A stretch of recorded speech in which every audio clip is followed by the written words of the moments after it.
Any given night, hundreds of thousands of people are homeless in the United States. And here in New Orleans, we see people struggling to find shelter every single day. One woman knows firsthand what it's like to be homeless, and she's doing everything she can to help others get back on their feet and stay there. In her early 30s, Margie Stewart should have been entering the prime of her life. Instead, she hit an all-time low. When I was in Baton Rouge, I was a crackhead. Margie said she got into drugs just trying to party and have a good time. I was on drugs. I was staying in a 75 Nova car. I was weighing 122 pounds. And she wasn't giving up drugs. Her addiction took a heavy toll on her and her relationship with her family. She was no longer able to care for her son, and she was a constant worry for her mom. And that's when she'd had enough. What happened maybe in your life that made you go, I need to change? I got sick and tired of being sick and tired. So Margie checked herself into Grace House and got clean. I've been homeless, so I know how I feel. You know, I'm in recovery. I know how I feel to feel helpless and homeless, to exist and not to live. I know how that feels. And since Margie knows how it feels, she also knows how to help.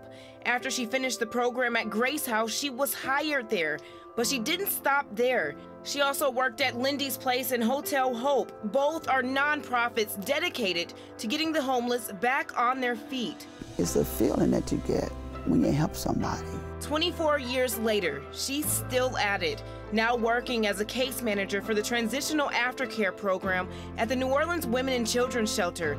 Margie helps families find a home, and that's just the beginning. Once they leave and go into their own place, we just make sure that it continues. She helps them to get furniture, buy groceries, cleaning supplies, and personal items. If they need help paying the rent or a utility bill, she steps in. If their children need anything, she shows up. You sound like a huge support system. I love it. I love it. And they know, and after a while, you can see the push off. You can see they don't call as often, they don't need you as often, but they stay in touch. And that's what's important. So yeah, it's good, it's good. A certain type of good the city of New Orleans will most likely always need. But it needs more shelters. It'll never be enough. It'll never be enough. Is that a sad thing to you? It hurts, it hurts.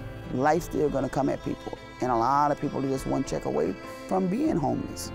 And while Margie helps repair the lives of others, she also found some redemption for the damage in her life. My mom said, God got something for you to do. He just wants you sober to do it, you know. And when I got clean and I started doing this, and I said, this is what it is. And what she is one of our neighborhood heroes. And Margie's mom passed away from cancer years ago, but before she died, Margie was able to repair that relationship, and her mom was able to see Margie sober for 8 years. Margie's now been sober for 24 years.